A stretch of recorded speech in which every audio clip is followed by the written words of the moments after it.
Hi, everybody, and welcome. My name is Beth Holland. I'm an instructor here with EdTech Teacher, and I am thrilled tonight to be able to introduce and be joined by Courtney Pepe. And Courtney has been experimenting with Google Glass and iPads and all kinds of other wonderful things in her classroom and has been doing a little experiment with it for the last 30 days as part of a 60-day project. And we get to be, I think, the first people to get the first rundown of what she's learned and what she's discovered. And I will put it in the chat box as well. She wrote a fantastic post last week for Edudemic talking about some of the principles and lessons that she's learned so far with this experiment, and can't wait to hear more. So without further ado, I am going to be quiet and turn it over to Courtney. But to let all of you know in the chat, and I will type it in as well, please, at any point in time, if you have questions, add them into the chat box. I will relay them to Courtney, and we really hope that this will be more of a conversation because she has a lot of great things to tell us. So with that, I'm going to turn off my mic, and Courtney, I'm handing this over to you. Okay. All right, and let's go. Let's see. Okay. Can you see the presentation, Beth?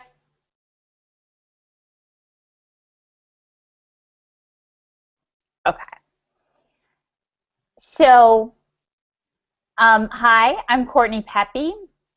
I am a high school teacher in Middlesex County, New Jersey, but I'm basically from the Jersey Shore. And what I have been doing for the past few months is what I call the Google Glass experiment. In between now and the end of June, I am really documenting what it's like to infuse Google Glass technology into my learning environment. So I'll give you a little background about my learning environment. I teach high school to at-risk students. I'm in a high school with about 2,000 students, and we are approaching the end of our third year in a one-to-one iPad initiative. In March of this year, I got an invitation from Google that I had the opportunity to go to their store in Chelsea in New York and try the glasses. Now, I was skeptical at that point in time. I didn't really know a lot about them, so I went into the test. I put the glasses on.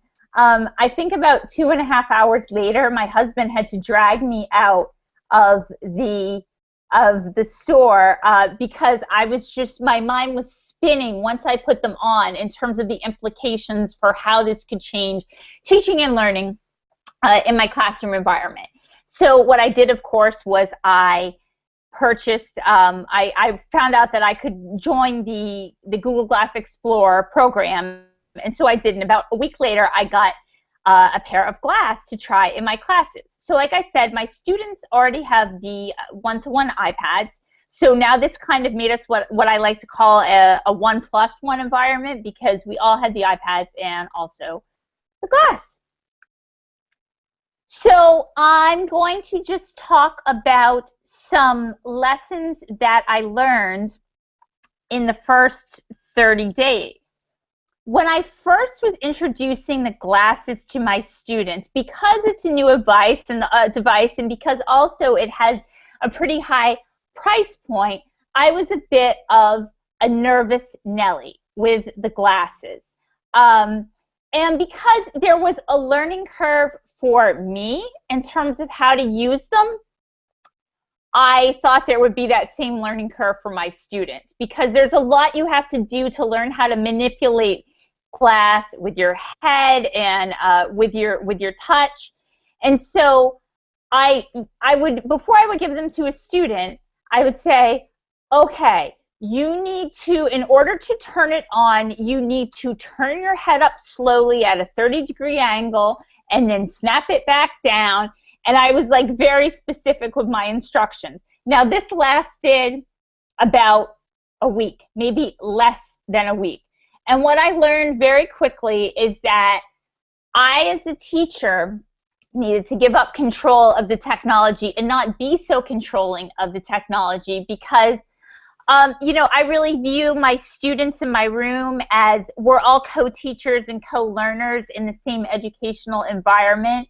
And so once I gave up that control, I found that because they're that digital generation, okay, they pick up the technology more quickly than I did. So if there was someone that was struggling the first time they were using the device, they would just turn to the person next to them who had been using it the week before, and that person was a lot better than showing them how to do it than I was. And just a funny aside, I have had lots of different students use this. The youngest person that has used this so far has been a 6-year-old. Okay, she was able to use them and manipulate them. 6-year-olds. I work with middle school students. I'm working with some elementary school students tomorrow. I work with high school students. The only time that I have been nervous that the device was going to break is when I've been using it with adults. So that's kind of a funny aside.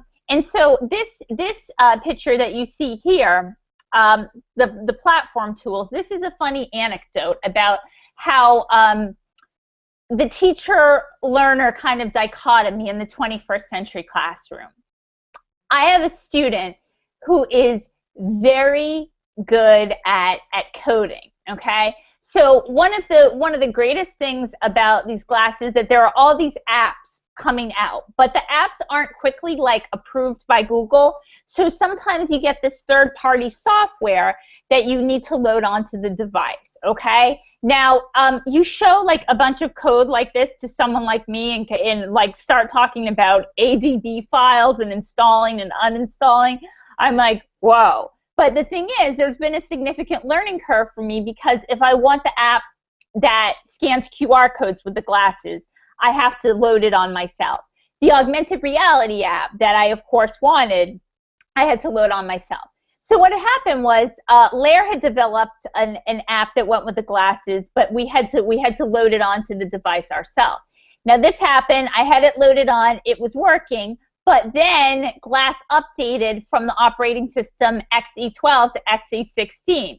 I went on. I tried to use my augmented reality. It didn't work, and then I realized that from talking to people in the Glass community, I had to uninstall the original program and reinstall this. And it was like taking me a week to do this just because I'm one of these persons, I'm not a coder. So I'd be taking a screenshot of what I did and the people in the community would say, you're missing the space here. That's why it's not working. Okay, you put the backslash before the point. So ironically, I was having this really big technical problem, and do you know who solved it for me?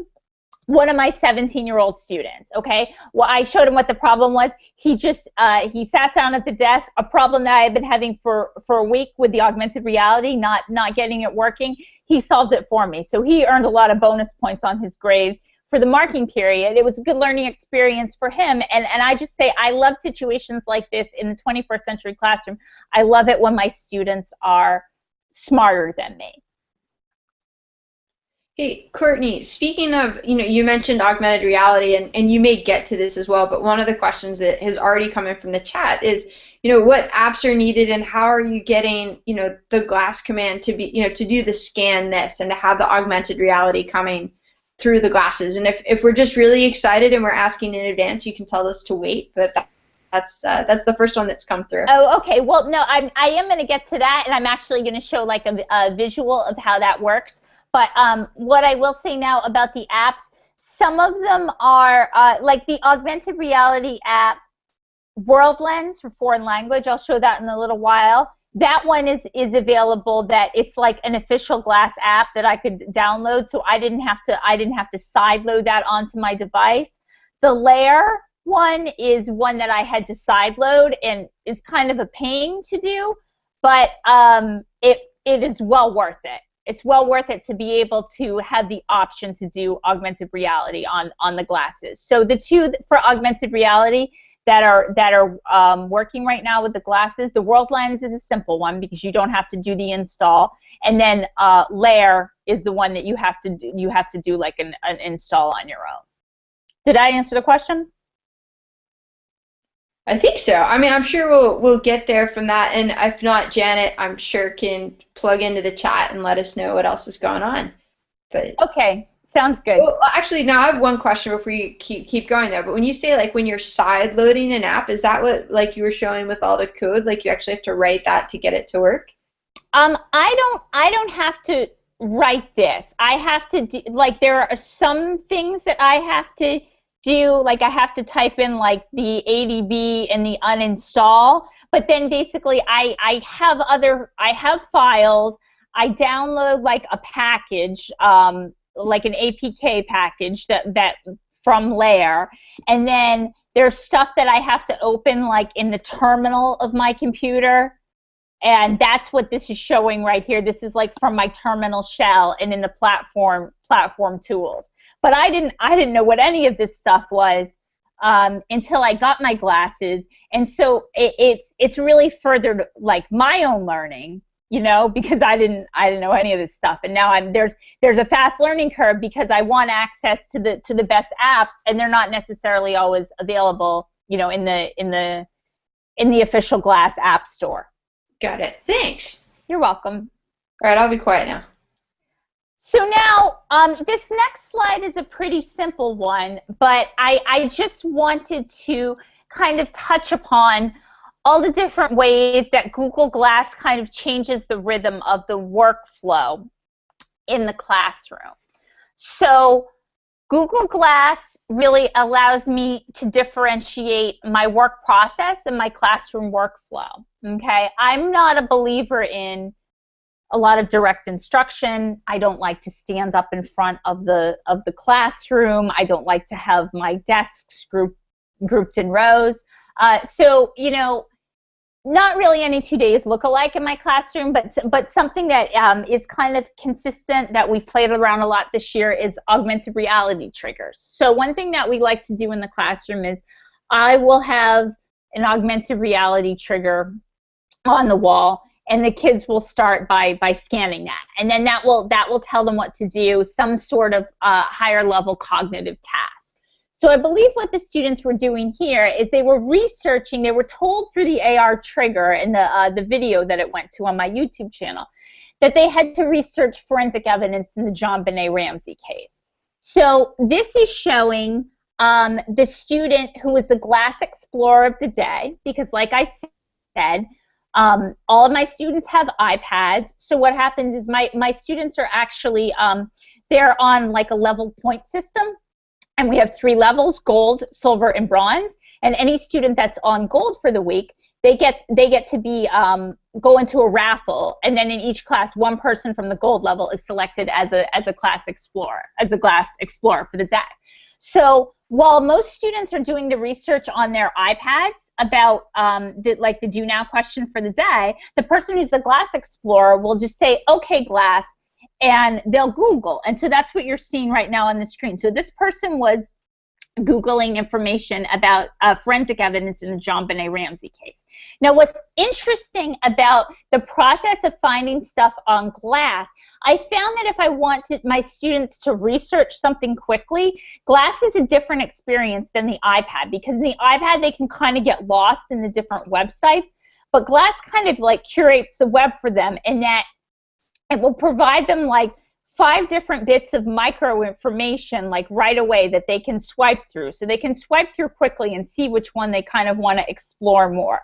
So this was the case. You can see in the second slide, they're reading information about JonBenet Ramsey. So then what I require them to do is, while my iPad students would be maybe making a screencast in EDU Creations that they're going to send to me via eBackpack, the Glass Explorer for the day is going to record a note. So you can see that that person is saying, "Okay, Glass, take a note with," and they're going to take a note with Evernote.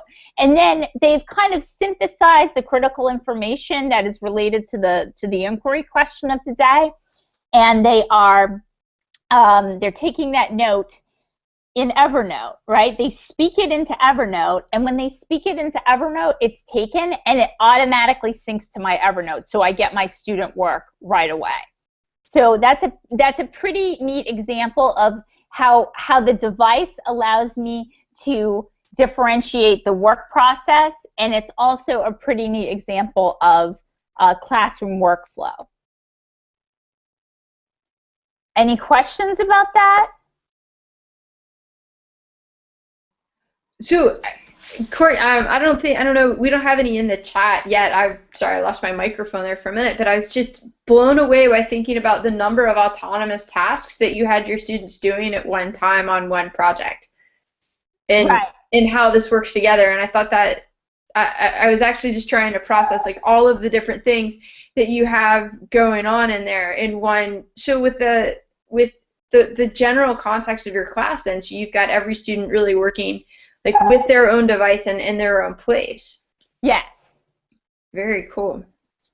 Yeah, it's pretty neat stuff the way that it's, like individualized.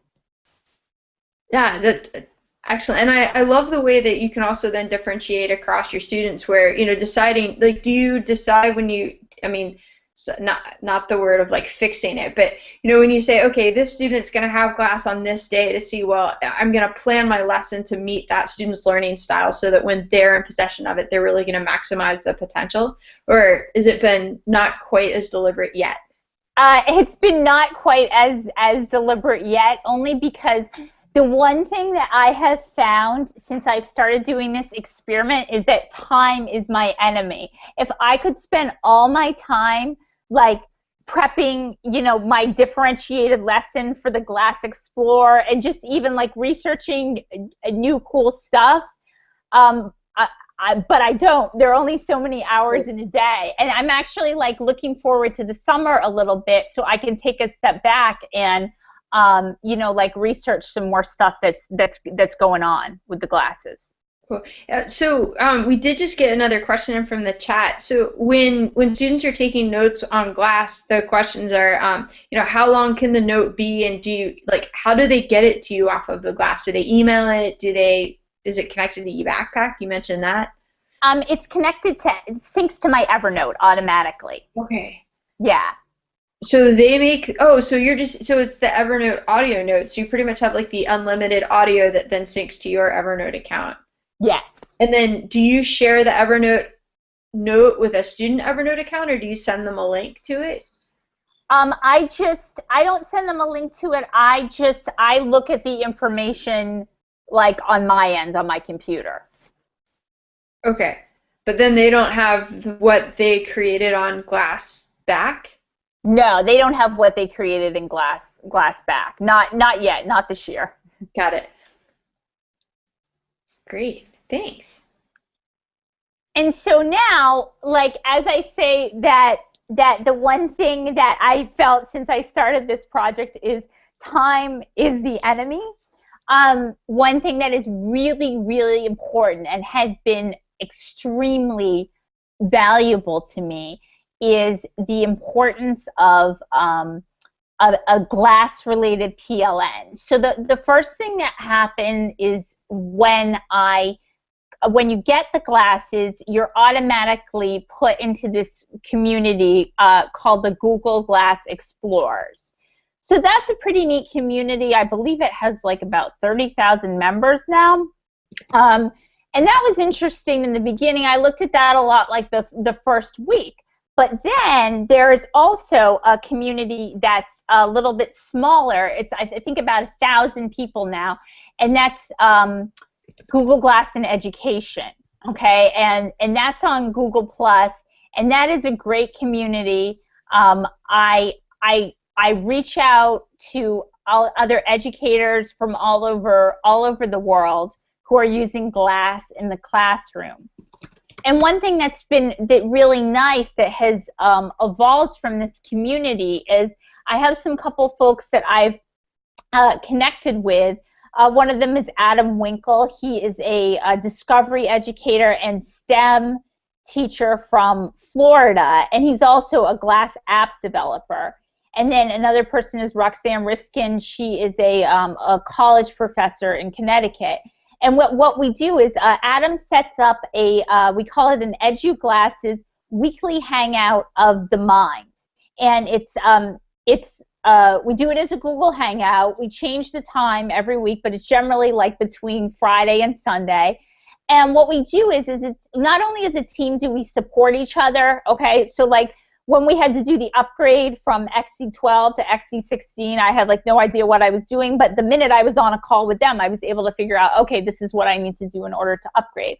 But not only do we support each other like in a technical sense, but we also set like weekly goals for one another. So one week we said, okay, so our goal as a PLN this week is we are going to make sure that we put glass in a student's hands and have the student use it for like 30 minutes in a row. Because I think the first week we did it, I was the only person in the community that had used it with my students. So I think that was great to other members of the community that I inspired them, okay, I can take the glasses off my face and I can put this technology in the hands of my learners, and cool things are going to happen.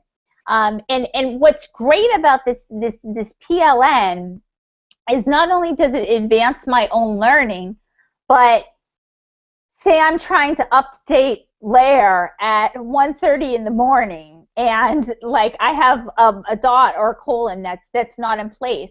I can hop onto the help forums and someone will get back to me within a half hour, trying to give me a solution. So that's just great about all this networking that I've done, all these relationships that I've established with other glass educators. It's really advanced my own learning, and it's because of that it's advanced the learning of my students in terms of our potential to create and innovate inside our 21st century classroom. So now for those of you, I believe there was someone who was asking about augmented reality. So what I'm going to do is, this is actually a screencast that I made. I'll tell you a little bit first about how I made the screencast, because this is pretty cool, okay? So if you get a pair of glasses, there is an app that you can download on your phone or on the iPad, and the app is called My Glass, okay? And the My Glass has a function on it called the screencast function, okay? And so what you need to do when you're using the screencast function is make sure that you've paired glass with your Bluetooth and turn on the personal hotspot, and then make sure that glass in your iPad or glass in your phone are on the same Wi-Fi network. So generally, when I do this, I have glass and my iPad on the same Wi-Fi network. So then it's neat, because if I do that, say I want my whole class to see what's going on with the glasses, so everyone can look and see like what's going on my glasses. And then what I did and what you're about to see to kind of like up the ante, I wanted to record it for my YouTube channel. So I paired the iPad to the MacBook with reflector, and then I did a screen recording, and that's how I was able to make this video, okay? I'm going to just take a minute to let that sink in. I call that device smashing, and I'm going to go over that again in another slide, because I know that that's like a lot to process. It's like, what is she talking about? But you'll understand in a minute, because you'll see, you'll be like, oh, this is really what was going on her glasses. So let me show you this. So this is augmented reality. Wait, Courtney? Yes? So before you hit play, they're actually looking at my slides because yours weren't screen sharing. Okay. So I did a little wizardry. So what I will do is I'll play it for you. Okay. Because otherwise they're not going to be able to see it. Okay. So just before you hit play. Oops. I'll go back. All right. Are you ready for me to hit play? Yes. All right. Mrs. Pepe here with day 30 of Glass in the Class, talking about how to use augmented reality with Google Glasses. I said, okay, Glass, scan this, and now my glasses are searching the area for some AR triggers. Okay, they find a result on this two-dimensional newspaper heading, and you see, boom, the AR trigger pops up. You tap on the glasses to play it, And what this is doing is it's going to load a telegami that's on my YouTube channel. Okay? Takes us to the telegami. Then we do what we call a two-finger swipe on the glasses, or like a two-finger touch to select the telegami. And now, as you can see, the telegami is speaking. This is student-generated content about why it was believed that 2 people wrote the ransom note in the John Benet Ramsey case. The only thing technically I haven't figured out yet is I'm doing some device smashing. This is my glasses, screencasting to my iPad, and then on reflector, so I got to figure a way to get the sound. But once again, redefining learning in the 21st century classroom. Wow. It's a lot to process, right? It's a lot to take in. It's definitely a lot to process. So I'll kind of like let that sink in, and then if questions come in, and what I actually did was I put this video in here, but then a few slides later I kind of have a variation on the video because it's just so much to process, because it's such a new way about thinking about like teaching and learning, that I wanted to revisit it in a few slides. I'm speechless right now. I don't know if I'll keep an eye on the chat and see if anyone else has some questions about this process in terms of starting. I guess actually I lied. I have one question. So what sparked you to say, wow, what I really need to do is this whole, like, how did the idea and the concept of this device smash come into being? Well, you know, it's funny. Necessity is the mother of invention. Really, what happened was I knew that once I brought that in, okay, this is going to be an interesting dynamic in that we're already 1-to-1, but now we're going like 1+1. But then what happened that kind of necessitated the device smashing was all the students were so eager to use the glasses. And I had certain situations, like my kids that I teach during the day, like a lot of them would have the opportunity to use it. But I also, like, I teach gifted and talented math in an after-school program. And that in one of those classes, I have 16 kids, and I only see them once a week. Now, I didn't want to have like every single one of them try them. I really felt that the best thing to do was only to let one person use them per class period. So in a situation like that, obviously the students were very anxious to see, like, well, okay, Johnny's playing with the glasses. What does it look like? You know? Especially when like they play some of the math games that are on there, because the math games on there are there's a whole like physical kinesthetic movement to it. And so the kid is literally like moving around the classroom, manipulating his head with the glasses on, and there's this curiosity of the rest of the learners, well, what's going on? So that kind of sparked the whole device smashing, because I was anxious to do the screencasting so I could share what was going on with the rest of the kids in the class. Then once I saw their reaction to it, I was like, well, this is really good stuff. I can't keep this a secret just in my own learning environment. This is cutting edge. So I have to share this with the world. So that's where the device smashing came in, because it's like, well, we got to go. We can't just have the glass iPads. We gotta make it a 1+1+1 now, and include the the MacBook. So necessity is the mother of invention. Yeah, no, it's a fascinating way that you came about that whole thing. And I answered a couple of just quick questions from the chat where not everybody knew about reflector and telegami, and how, I posted the links, but just to reiterate how, reflector is something that runs on a computer, so you can actually mirror an iPad to a computer and then be able to show that. And it's essentially, it turns your computer into like an Apple TV so that you can do that. And then telegami is a talking, is like as a talking avatar. But this question just popped in, and Courtney, I'll let you take this one.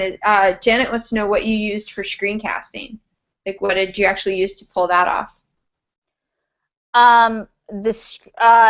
Okay, so the glasses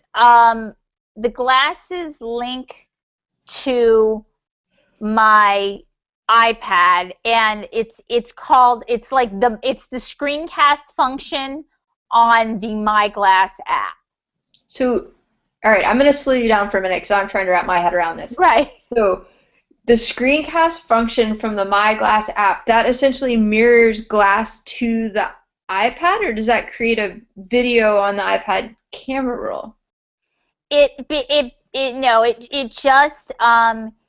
just makes like you're getting live video streaming from the glasses on the iPad. And then how I'm really creating, it doesn't do anything to the camera roll. So that was the other reason why I got the device smashing involved, because the actual recording is done. I do the screen recording function in Reflector. So that's how I'm making the actual screencast.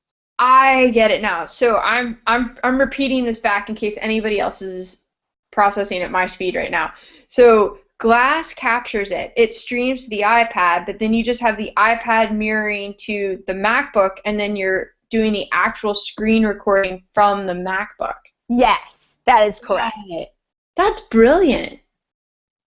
Like, that's just an ingenious workflow. Yeah, it really is, and it's so funny because like I'm presenting at ISTE in a few weeks, and I put the presentation in a year ago when I was doing like a lot of stuff with app smashing, and I realized like I'm not going to do an app smashing presentation when I go down there. I'm going to talk about device smashing, right? Because that's what I'm doing. You know, so it's interesting how like trends evolve over Right. so quickly over time. I like the way the iPad is essentially it's a gateway. Like you're Yeah. just passing through it. Yeah. And then to make sure we answer Janet's question in the end. So then on your MacBook, were you using the Reflector screen recorder, or did you run QuickTime on top of that? No, I just do the reflector.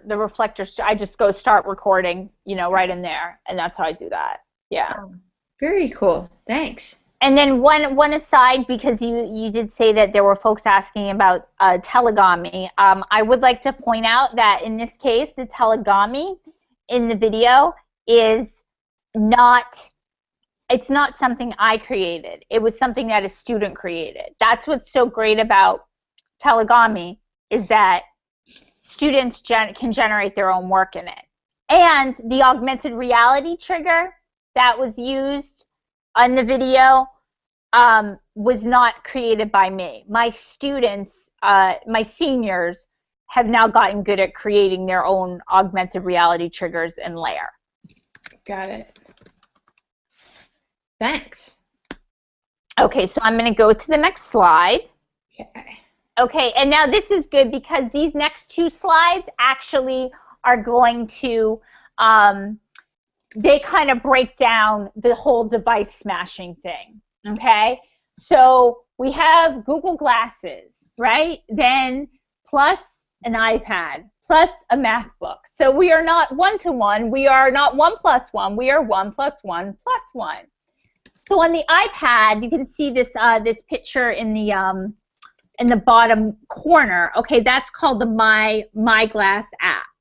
And then I'm showing you how I'm activating the My Glass app. So these two black pictures in the bottom right-hand corner, that's one, I'm activating the Screencast app. And then in this one, I'm saying, okay, Glass, play a game with. So now I'm going to give you a little background information so you can understand the context of the project. Okay, so this was one, like I said, I had some gifted and talented 8th graders, and they only got to use the glasses once a week. So they were like, we want to see what's going on. So this is what I said, especially because there were math games related to it. I said, okay, this is what we're going to do. There are a series of what we call mini games on the glasses, And several of the mini games can be related to algebra, to principles of geometry, to principles of trigonometry. So I said to my students, this is what we're going to do. The student who is the Glass Explorer for the day is going to, he or she is going to play a game, okay? You're going to watch that game being screencast onto the iPad and then on the MacBook Air, and then based upon what you see, you are going to write your own screencast or iMovie on the iPad, and then we're going to take all of that information and we're going to publish all of your screencasts in a book called Math Screencast Inspired by Google Glass. So that's like a neat project that we're working on. So now I'm going to transition to the next slide, which kind of shows the second half of the device smash. So this is what we would like to call device smash part 2, okay? So the glasses are in the upper corner. That's showing that the glasses are also displayed on the MacBook through the reflector program, which was a great program that I believe Beth gave you some information about in the back channel, okay? So in this particular situation, the student selected a game called Shape Splitter. That was one of the games that they were playing. Now what's really neat about these games is that Shape Splitter is a game that you kind of manipulate with your fingers, okay? But if you follow the workflow to the next diagram, which is like a black square with a white head, and then there are these shapes on top of the head. Okay, this one is really cool because it gets into that whole glass changing the kinesthetic culture of the 21st century classroom. Okay, balance is a game that you manipulate your head to keep the shapes balanced in a proper way. And so that was the game that really like sparked me to start with the whole device smashing thing, because the student was playing it. He's moving all around the room, like moving his head, trying to balance the shapes. And the other kids are like just exhilarated, so exciting about the learning process. What's going on? What's going on? So I was like, I have to find a way to allow them to access this. So based upon any of the math games, the students would then say, okay, well, now I'm going to generate a math problem that's based on that. They would create in EGU Creations or iMovie, they would create either a trig problem, an algebra problem, or a geometry problem, okay? And then we got all that stuff into iBooks Author, and you can see we have a title here. We're calling it Math Inspired by Google Glass in the class. Now, I wish I could say that the student content has already been published collaboratively in iBooks Author, but it's something that we're working on. I would say probably I'll get it published. I definitely will have it published to show by the time I present at the Chicago at the Future Learning Summit. It will definitely be in the iBook store by then. So it's a great example of authentic student generated content. Any questions about that? I know, once again, that it's a lot to digest. I love your comment about how glass changes the kinesthetic culture of the classroom. And I think there's like you've got something there that's just so big that I don't think anyone's really latched onto yet. That I thought that's got my brain sort of stirring right now and thinking about, we talk about when iPads and tablets came out and the fact that, with the kinesthetic of that being, touch, touch, touch, and now suddenly we're almost saying don't touch and what that does, which is a really interesting statement. And then how you're bringing it all back full circle to a very tangible product that as an output has a familiar paradigm. And really interesting ideas how you came to bring all of this together. Yeah, and the thing is that it does go to a good, even though it's a different path, there's still this kind of very concrete student-based output, which is neat. Yeah, So it, you're definitely thinking on things in a different level. It's really interesting to hear all of this. And it's good too, because not only does this like this device, it accesses the whole like the differentiation piece, right? But then it also, if you want to think of this in terms of the SAMR model, okay, I mean this stuff is total redefinition. I mean, students publishing their own book based on games that they're playing. I mean, Ruben would love the fact that this is game based. I know that he would, based on some of the research he's done with games. But it gets to the upper parts of the SAMR model, and then even when you think to like the work of Howard Gardner in the multiple intelligences, just this way of displaying information. I do believe that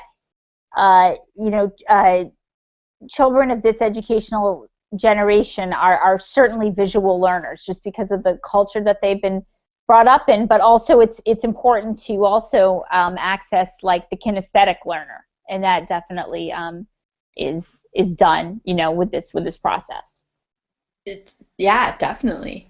I think it's interesting too, because you mentioned the SAMR model, and I just put a link to Ruben's blog in there, and thinking about how it really changes the tasks, and now you're starting to think about tasks that definitely weren't, you couldn't even conceive of them before, and particularly in the ways in which that you're taking what could otherwise be a solitary activity and turn it into a group activity, which I think is really interesting. Yeah, I never thought about that way, but absolutely, and there's been a lot of that going on, that things that were more solitary have now turned really into some nice group work. I'm thinking as well on when we both heard Dr. Pontedera talk in Boston back in November, and he used the word embeddedness, and he talks about the embeddedness of mobile technology and how it's no longer a barrier to interaction. And while there's been a lot of talk in the media about the embedded nature of Google Glass, and people saying, oh, well, I don't know if I have my picture taken, and you touched on this the other day as well when we were chatting, but it's removed all physical barriers between having people actually work together, and it's made the physical and the digital very seamless, which is really interesting. Yes. Yeah. Cool. Well, it's quiet in the chat, so we can probably keep pushing along. Okay. So I'll stop you when things come in, and hopefully maybe everyone's mulling things over as much as I am right now. Okay, so now I'm going to talk about the next slide, which is the paradigm shift when I hit the 30-day mark. Okay, and so this was another interesting thing as well. So I think now I am on day 30. I think I'm up to this is day. Gosh, is it day 39? I think it might be. Yeah, I think I'm on day 39. So one thing that I noticed is that there was like a paradigm shift in my classroom when I hit the 30-day mark. In that when it first came in, it was a new technology. So I mean, I hate to use the word disruptive. I don't want to say that it was disruptive, but like there was a lot of excitement about it. And then we had to put like a lot of like norms into the classroom routine of like, who's gonna be the one using it, and then even just from like an instructional standpoint, like the first time that I had to teach someone like how to sync the notes to Evernote, okay, that took a while. Now my kids had picked it up so quickly that it's like you wouldn't even believe that the glasses have only been in my learning environment for 30 days, because I felt like when we hit the 30-day mark, it's just become so seamlessly a part of our classroom routine. It's been really interesting to see. So that to me is proof that it has staying power. The fact that it has been integrated into like my instructional practice so seamlessly. So I'm wondering now, like if I'll notice other trends with it, like when I hit the 60-day mark or the 90-day mark. I guess that's something I'll have to find out. But certainly I'll be speaking about what I noticed at the 60-day mark when I talk in Chicago in July.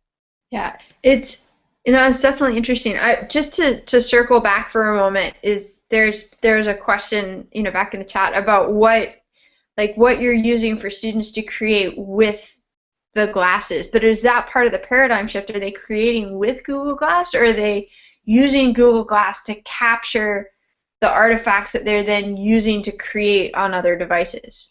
They're using Google Glass to capture the artifacts that they create on other devices. Yeah. And that right there is such a huge paradigm shift as well. Absolutely. Interesting. So that's another thing that's a lot, kind of a lot to take in, a lot to process. But yeah, it's definitely an artifact capturer, and just also because too, say I have them on and I'm teaching, okay. Say there's just something that happens that's a very teachable moment, or it's something that I want to capture. The glasses are set up so I don't even have to touch anything or voice command it to take a picture. When I wink, it takes a picture. So with the wink of an eye, I can capture something valuable, or something that needed to be photographed in the classroom. Okay, so just in terms of if I was teaching, and say I do a lot with Spiro the robot and robotics. Okay, say I'm teaching with Spiro. Okay, something cool happens with the programming, and I want to capture it with my iPad. Well, I have to stop what I'm doing, go over to my desk, pick up my iPad. By the time that I've done that, Spiro's already rolled into the hallway. You know what I'm saying? So it increases the ability to capture like little vignettes within the classroom. Got it. Cool. So now I'm going to go to my next slide, which is another video. But before you play it, Beth, I will just give a little introduction. Okay. So one of the things now that I've really been doing, now that I have moved into the second 30 days of the experiment, and now the school year is starting to wind down, so I have a little more time to do this. I am doing some I shouldn't say push out there. It's push in PD with other teachers. So some of the teachers that I'm working with in my school are foreign language teachers. So they took a workshop of mine and we explored, well, how can we use this in the foreign language classroom? So actually the augmented reality app World Lens works very well with the glasses. So like we saw with the augmented reality, there you say, okay, glass, scan this, and that gets the augmented reality with layer. Well, World Lens works a little bit differently. You say, okay, glass, translate this. And then you have a variety of things that you can translate in your learning environment. You can translate from English to like French, Spanish, Italian, or vice versa. So now I'm doing this next week. I'm going to be working with a Spanish teacher. So we're using this as a way to review vocabulary words that the kids need to know for their final. You know, is this infinitely more interesting than like giving kids a worksheet to review this? Absolutely.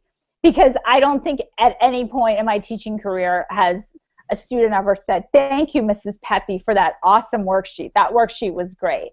I am sure when I go into the Spanish class next week to do this push and PD with this other Spanish teacher, that when I leave, the kids are going to thank both of us for the experience of getting to use the glass to translate the foreign language content in the environment. So without further ado, Beth, if you want to play this so everyone can see what it looks like. This is World Lens on the glasses. Mrs. Pepe here, and this is day 34 of Google Glass in class. We're working with the translate function, so I'm going to say, okay, Glass, translate this. It's going to take me into my World Lens app. Okay, and there are different languages preferences that you can set with this. I'm going to go in and I'm going to ask the app to translate from English to Italian. Now I'm holding my glasses still, and I'm putting my ISTE magazine in front of the glasses. the wearable scans for the phrase, and you see that joining the maker movement has now become Italian. Changing learning with wearable tech. Pretty neat, huh? Yeah. That's way better than Google Translate by the time you punch it in. Right. And it's a good way to just get kids excited about the foreign language. Wow. So now I'm going to go to my next slide, which is kind of talking about the context of the classroom, which we kind of have already started to, the conversation has kind of like naturally evolved towards this. So glass is really changing the context of knowledge in the 21st century classroom. And I'm very, while I'm engrossed in this experiment, I'm like watching the different senses in the classroom, and I've been examining this like through the different senses. So, as I mentioned, within the wink of an eye, so we can capture these moments very, very quickly without having to reach down and grab my iPad and take a picture. So I've definitely in the first 30 days seen there's a paradigm shift about how the senses are relating to learning with this device. And the three senses that I've really particularly noticed this is the sense of sight, the sense of sound, and the sense of touch. Okay. So now with my next slide, I talked about, okay, glass, scan this.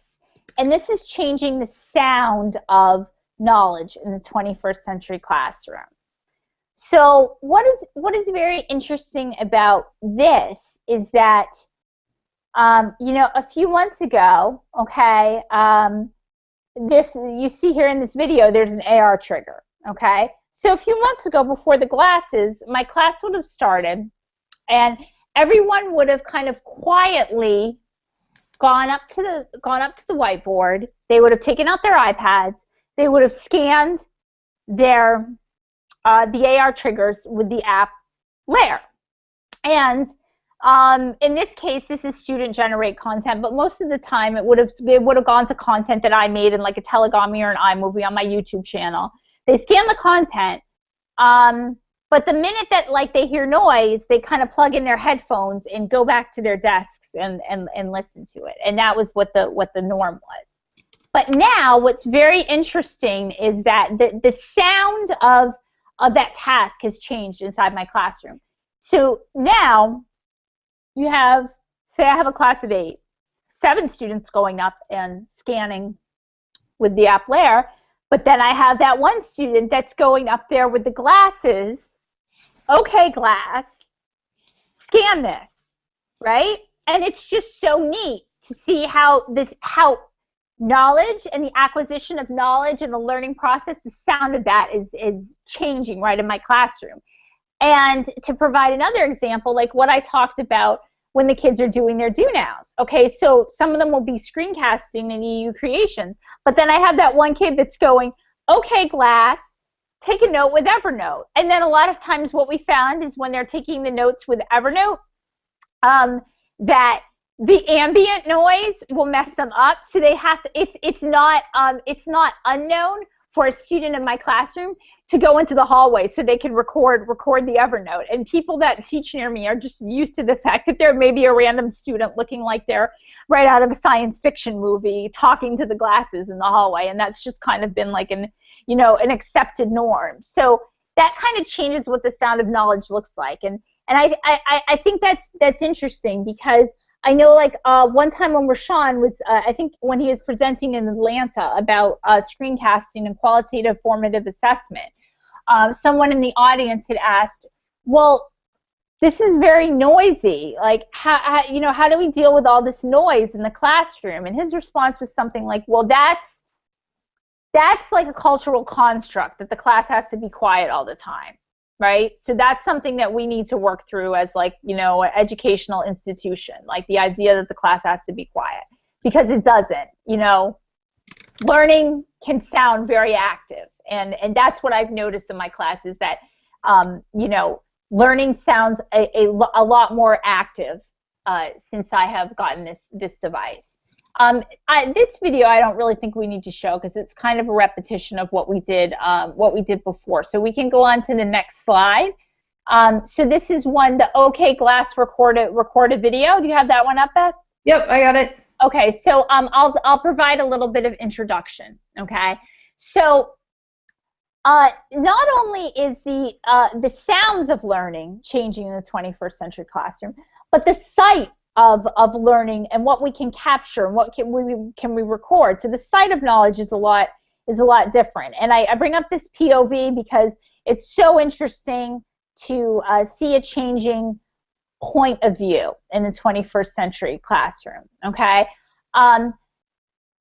Right here, what I'm doing in this video is my students used a programming app for Spiro, and they programmed the robot to make a triangle.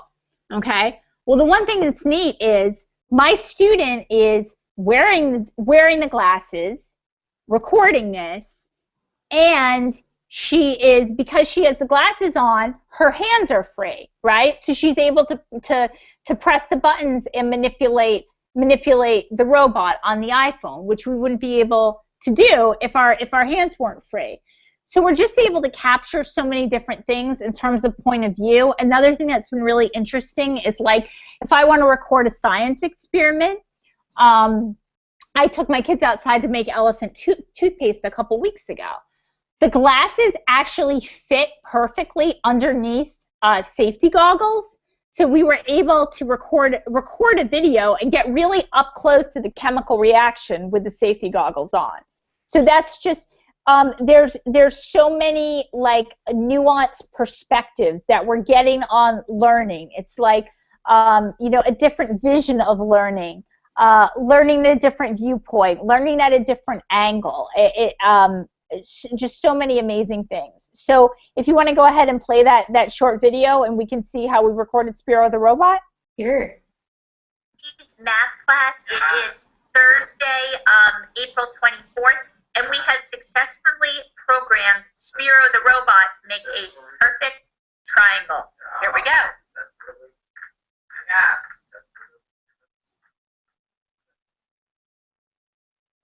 I know it's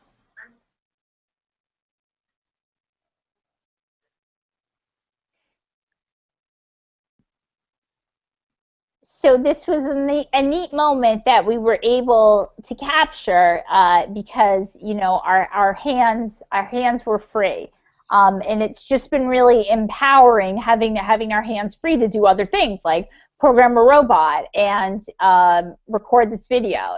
It's been really empowering watching the changing side of knowledge and this changing point of view. And another thing that helps me is sometimes if I'm teaching a new concept, my students will throw the glasses on and they'll record me teaching the concept. And then I'll look at that later and I'll go, wow, when I was teaching that part of the quadratic formula, I was really speeding through the lesson. So it's allowed me to, like, reflect on my own practice as an educator. So I think it's something that would be really valuable that could be used with, like, you know, first-year teachers, or when teachers are doing their student teaching.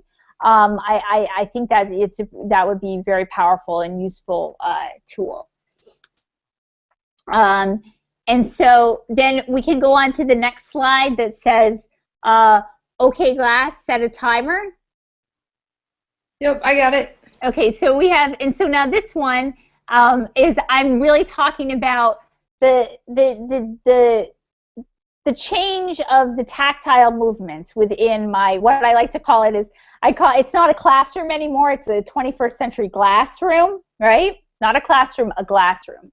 So we have changed the tactile and the kinesthetic and the learning patterns that we associate with learning, okay? And, you know, an example of this would be previously, like, the series of taps and touches that a student needed to use to get to the AR, right? That's a change in the kinesthetic motions that a student is using to access the content, okay? there's a timer app on this. Now, one of my guilty things as a math teacher is if we're working on something that's more skill-based, I tend to lose track of time. And then, like, I get engrossed in that, and I don't move on to the next thing when I should. So what I've started doing now is there's a timer app on my glasses. Now, say I only want to work on these 5 problems for 4 minutes, okay? Well, I will set the timer app on my glasses so it's on. So that's on. I don't have to worry about watching the clock, about projecting something on my iPad. It's right on my face, the timer. So this gives me the freedom to walk, to walk to every corner of my room. My hands aren't tied down to a device. And so my hands are free to kind of circulate, and I'm just helping my students and engrossed in what they're doing. So if I need to reach in and touch something on their iPad, my hands are free. And like I said, I do all of this on my timer with a series of 1 finger and 2 finger taps and swipes. So I'm even saying there's like, you almost have to be in the class with me to kind of see this, but there is a kinesthetic rhythm. Right? There's a kinesthetic rhythm involved with the teaching in the 21st century classroom. Okay? And then I am going to go, oh, are we almost out of time? We only have... Yeah, we've only got a few minutes, so maybe we might have to fly through a little bit in your last bit. We can go a couple minutes over. Okay, yeah, I can wrap this up really quickly because I just had a couple examples of how glass is changing the way we communicate. Yeah. So this is a friend of mine who's in my glass PLN, and he's actually developed an app that you can control the PowerPoint on your PC with the app on the glasses. So once again, you can have that freedom to walk around the classroom, right? I wanted to get a picture of that in this presentation. So as you can see, I was asking him about that a couple days ago, and he's saying I'll ask the developer tomorrow. But you see, you get that sent with Google Glass. So this is from his Google Drive, but it's sent to me via Google Glass. So, like, once again, this is changing the way that we communicate. And then you'll go to my final slide, right? And this is just something that's really interesting. Okay, so this is a presentation that I was doing at EdCamp NYC a few weeks ago at the wonderful World Avenue School on 10th Avenue. So what was interesting about this is not only can I send updates to my Twitter right away or post updates through the Glass by saying, okay, Glass, post an update, but also, while I was doing the presentation on the Google Glass, the group was really, really, really quiet because I think this is so much information to process and it's so new. So I was kind of wondering, like, what's going on? Am I boring them? Are they connected to the material? So what was nice was that I had the glasses on. I started to get a series of tweets during the session, and that was really, really, really valuable feedback to what was going on. So not only is it changing the way we communicate, but it's changing the way that I relate to my audience and to my crowd as an EdTech conference presenter. Cool. That's all I got. That's all you got. Well, Yeah. Courtney, that's a ton. The last question we have from the chat was whether or not you could share the code. Maybe if you can put it in the chat, and then I can have this in the transcript, or maybe stick it on a slide in your presentation that everyone has about the code to get the OK Glass scan this, I guess was a question. Oh, okay. That Janet's been struggling with. But, Courtney, I can't thank you enough for coming and for taking the time to talk to all of us and share everything that you're doing. It's really exciting. So I wanted to let everyone know we do have one more. It's our last spring webinar is on Monday night at 7 p.m.